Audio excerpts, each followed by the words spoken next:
Hola, ¿cómo están? El presidente de Turquía, Recep Tayyip Erdogan, está buscando públicamente una reunión con su homólogo sirio, Bashar al-Assad. ¿Pero qué implicaría el restablecimiento de estas relaciones? Vamos a analizar los últimos hechos geopolíticos. Inicia el mapa. Bienvenidos.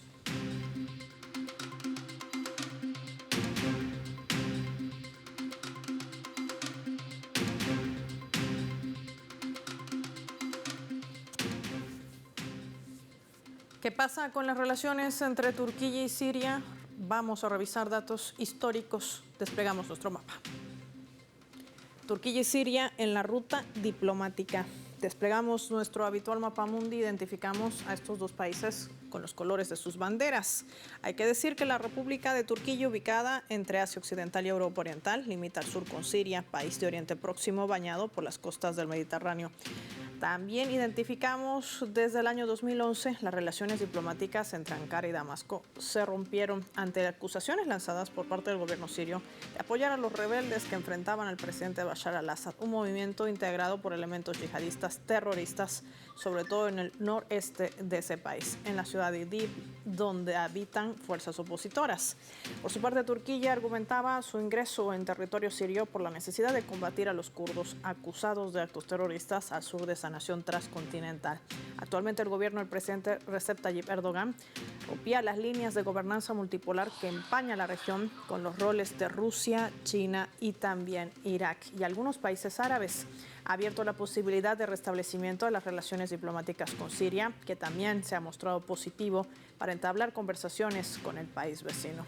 Turquía y Siria en la ruta diplomática. Hay que decir que la República de Turquía, ubicada en Asia Occidental y Europa Oriental, limita al sur con Siria, país de Oriente Próximo bañado por las costas del Mediterráneo, como también lo vemos graficado en nuestro mapa. Ambas naciones comparten una frontera. Desde el 2011, las relaciones diplomáticas entre Ankara y Damasco se rompían ante acusaciones, por supuesto, lanzadas por los países. ¿Qué implica todo esto? ¿Qué marca este intento de acercamiento entre Erdogan y Bashar al-Assad? Hoy lo analizamos con nuestros expertos.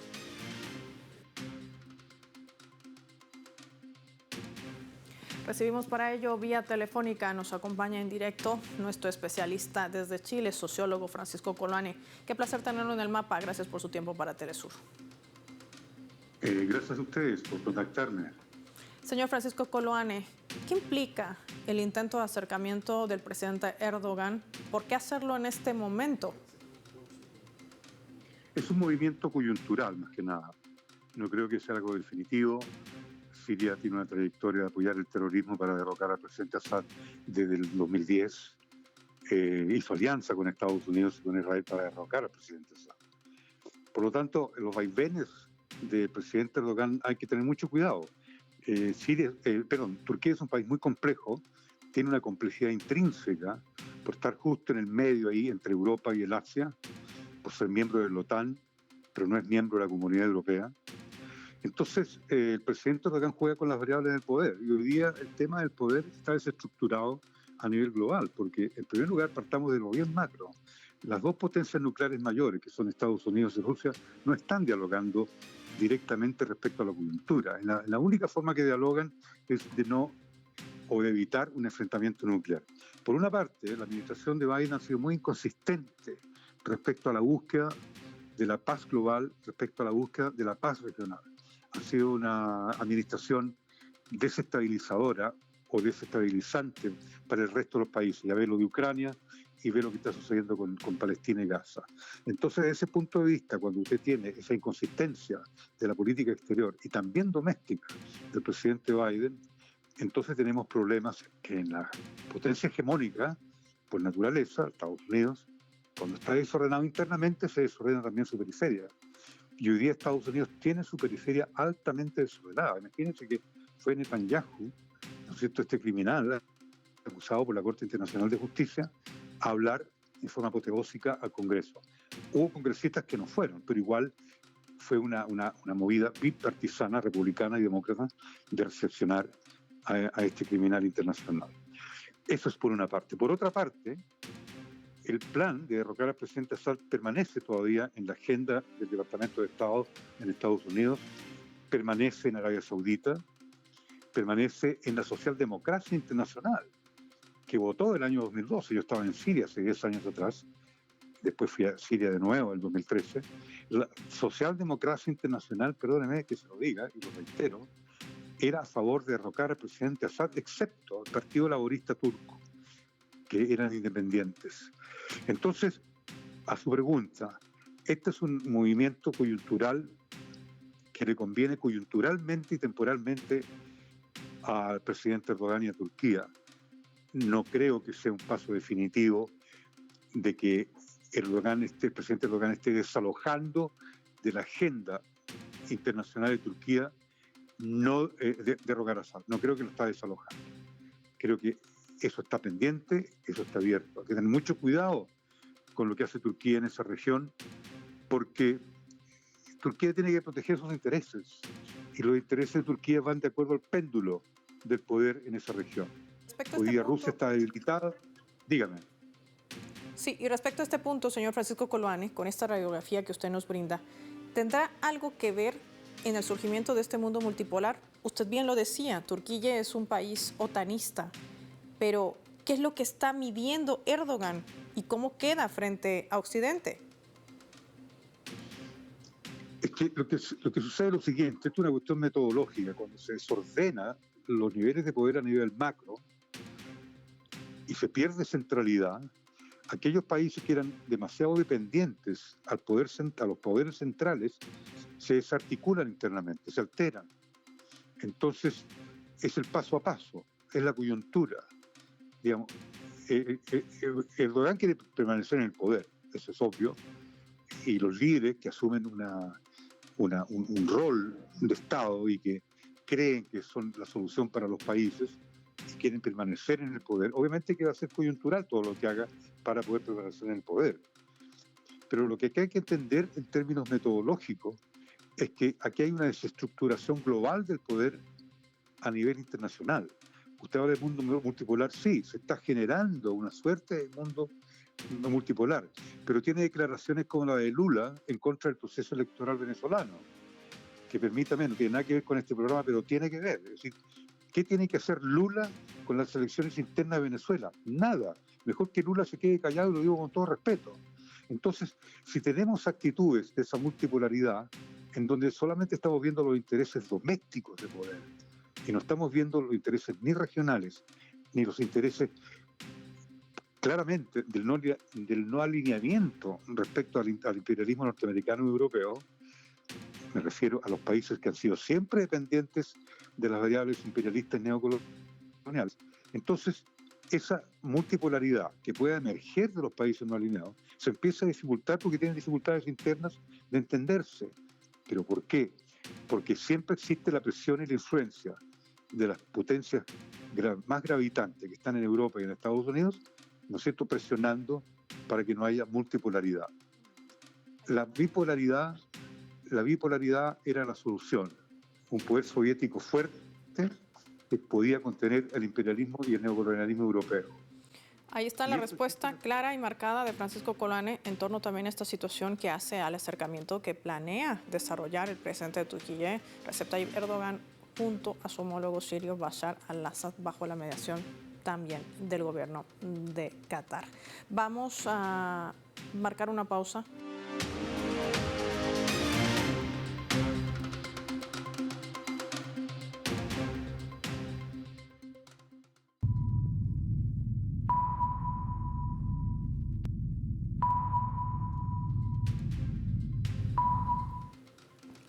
Vamos a sumar otro elemento también para el análisis a través de la fotografía. El que ven allí es el primer ministro de Israel, Benjamin Netanyahu. Pronunciaba un discurso ante el Congreso de Estados Unidos, describiendo el mundo perfecto cuando haya logrado la victoria sobre el ala de resistencia palestina Hamas. Además, sugería que ambos países deberían crear una especie de OTAN en Oriente Medio, que se llamaría Alianza Abraham y serviría como una línea de defensa contra Irán. Estados Unidos ha forjado una alianza de seguridad en Europa para contrarrestar la creciente amenaza que él califica soviética.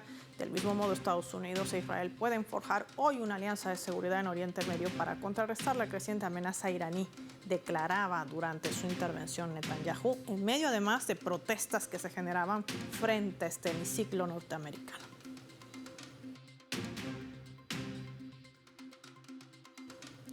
Analizamos este escenario, nos acompaña en directo un experto en temas de Oriente Medio, Nicola Jadua, con nosotros. Nicola, qué placer tenerte en el mapa, gracias por tu tiempo para Telesur.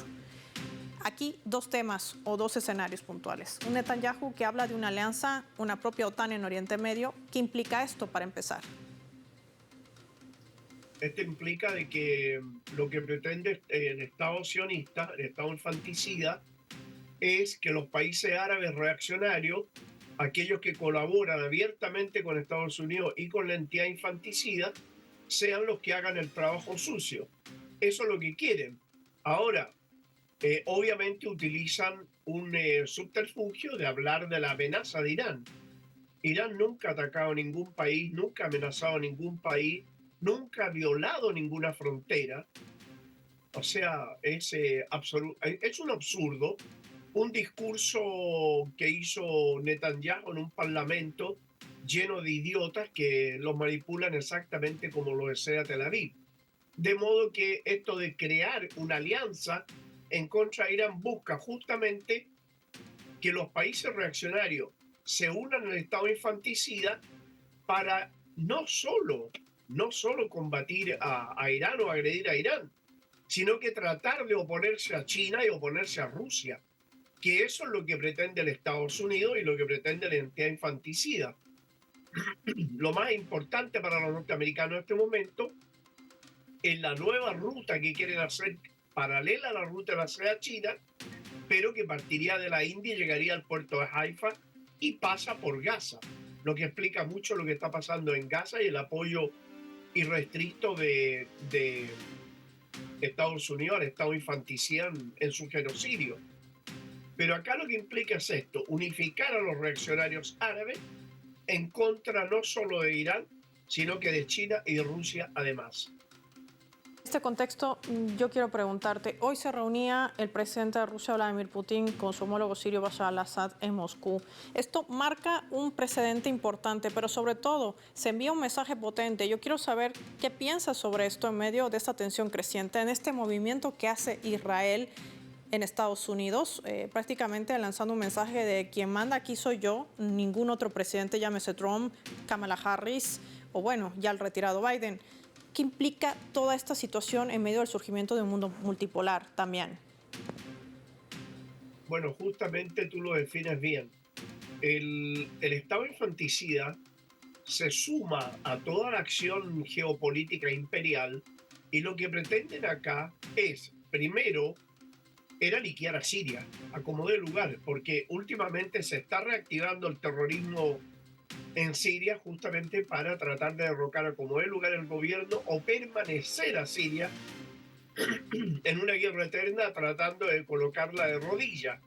Siria es elemental para cualquier proyecto de tránsito que haya en Asia Occidental. Por lo tanto, no es de casualidad que haya una guerra desde el año 2011 con terroristas venidos de todo el mundo y mercenarios de todo el mundo, sino que ahora quieren intensificar eso y tratando de que la guerra sea justamente de esta famosa OTAN árabe, que le llaman también la OTAN árabe, apoyada por el Estado infanticida para derrocar al gobierno sirio y con eso privar a Rusia de la base aérea de Latakia, la única que tiene en Asia Occidental, y la base naval de Tartus, que es la única que tiene en Asia Occidental. De Tartus zarpan y llegan los barcos que salen del puerto de Sebastopol en el Mar Negro de Rusia. Por lo tanto, acá lo que se pretende es dejar ciego a Rusia también. Nada de esto es casual y acá se buscan muchos objetivos, pero principalmente satisfaciendo la planificación imperial, la planificación de la OTAN, la planificación occidental para intentar evitar el desarrollo de la Organización de Cooperación de Shanghái, dejar trunco el BRICS, derrotar o derrocar al gobierno sirio y obvio también lo que se pretende al de Irán, y con eso Estados Unidos prácticamente dejaría el nuevo concepto del nuevo mundo multipolar lo dejaría congelado por muchos, muchos años. Entonces es elemental en este momento el apoyo ruso-sirio, sirio-ruso, en este complot norteamericano que es bastante complejo y que la entidad infanticida Sí. no hace otro asunto más que funcionar como portaaviones del imperio y portaaviones de la OTAN en Asia Occidental. Y a esta alianza le sumaríamos también a Irak, un país fundamental también dentro del posible restablecimiento de estas relaciones entre Turquía y Siria y el respaldo que tienen las potencias grandes como Rusia, China e Irán en esta región de Oriente Medio. Gracias, Nicola, por tu tiempo y tu análisis para el mapa. Nosotros finalizamos el programa revisando nuestro vector.